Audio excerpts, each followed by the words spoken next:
అని గిన్నెలు మూత తీసి చూశారు. కాని ఏమీ ఉండవు.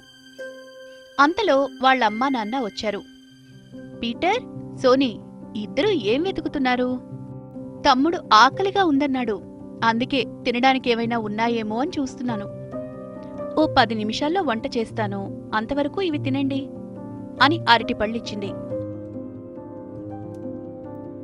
ఒకరోజు రీనా ఇంటికి పక్కింట్లో ఉండే మేరీ వచ్చింది.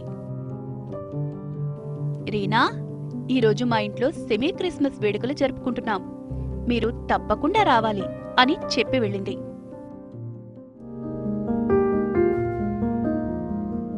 సోనీ, నాకు రావడానికి వీలు పడదు, నువ్వు తమ్ముడు వెళ్ళిరండి అని అంది.